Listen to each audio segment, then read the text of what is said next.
তেঁতুলপাড়া গ্রামের একেবারে ধারে ছিল এক বুড়ির ঘর। বুড়ির ঘরের পিছনে ছিল এক তেঁতুল গাছ।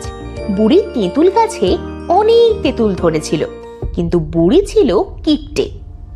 প্রতি বছরের মতো এবারও গাছে কত তেঁতুল হয়েছে, এই তেঁতুল কাউকে দেব না। আহা, তেঁতুল দেখলেই পরানটা জুড়িয়ে যায়। আরে বুড়িমা, তোমার গাছে দেখছি আগের চেয়ে বেশি তেঁতুল হয়েছে। বেশি না ছাই, এবার যা তেঁতুল হয়েছে কি আর বলবো। এত কম তেঁতুল কোনোদিনও আমার গাছে হয়নি। তা আমাকে দুটো তেঁতুল দাও না বুড়িমা, কতদিন তেঁতুল মাখা খাই না। না না না, ও কথা মুখেও আনিস না। যা তেঁতুল হয়েছে এখান থেকে তোকে দিয়ে দিলে আমি কি খাবো? তোর মাথা। কিন্তু তুমি তো তেঁতুল খাও না বুড়িমা। চুপ কর, আমার তেঁতুল তোকে আমি দেব না, এটাই আমার শেষ কথা। বুড়ি ছিল অনেক কিপটে।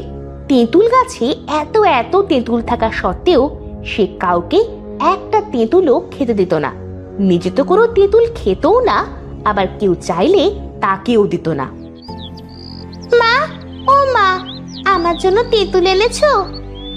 না রে মা, বুড়িটা যে কিপটে আগেই বলেছিলাম, শুধু শুধু গিয়ে অপমানিত হব।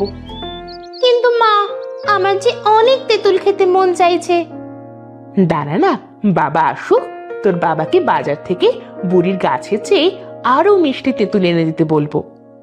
টুম্পা অনেক দিন ধরেই বুড়ির গাছে তেঁতুল খাওয়ার জন্য তার মাকে বলে আসছিল, কিন্তু তার মা গিয়ে বুড়ির কাছে তেঁতুল চাইলে বুড়ি অপারগতা জানায়। জানিস জমিলা, আমার না অনেক তেঁতুল খেতে ইচ্ছে করছে, আর বুড়ির গাছেও অনেক তেঁতুল ধরেছে। তাতে কি, গাছে পাকা বেল দেখে কাকের কি লাভ? বুড়ি তো আমাদের আর খেতে দিবে না। বুড়ি যা কিপটে। তবে আমি চাইলে চুরি করতে পারি। কিন্তু কি করে চুরি করবি?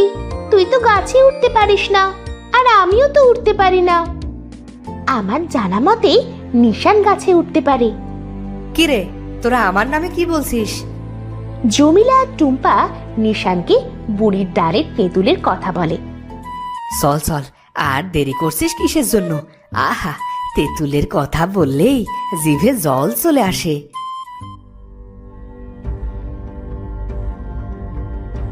এরপরে তারা তিনজন মিলে বুড়ির তেঁতুল গাছের সামনে আসে।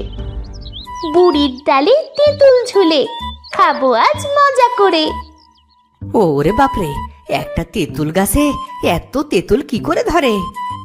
বুড়ির ডালে তেঁতুল ঝুলে, খাবো আজ মজা করে।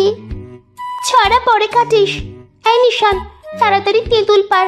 এত সুন্দর ঝলমলে তেঁতুল আমার যে আর তর্স হয়েছে না রে। এতই যখন বলছিস, তাহলে আমাকে কেন এনেছিস? তোরা একা একাই পেরে খেতি। টুম্পা, নিশান, নিজেদের মধ্যে ঝগড়া না করে তেঁতুল নিয়ে চল। বুড়িমা দেখে ফেললে আর উপায় নেই।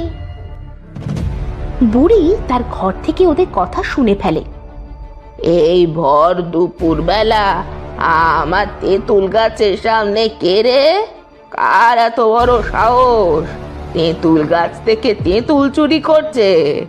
দাঁড়া দাঁড়া পাজির দল, তোদের একদিন কি আমার একদিন।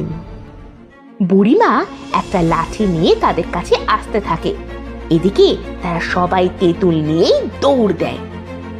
দাঁড়া দাঁড়া বলছি, আজ তোদের একদিন কি আমার একদিন। ধরতে পারলে পিঠের চাল তুলে নেব।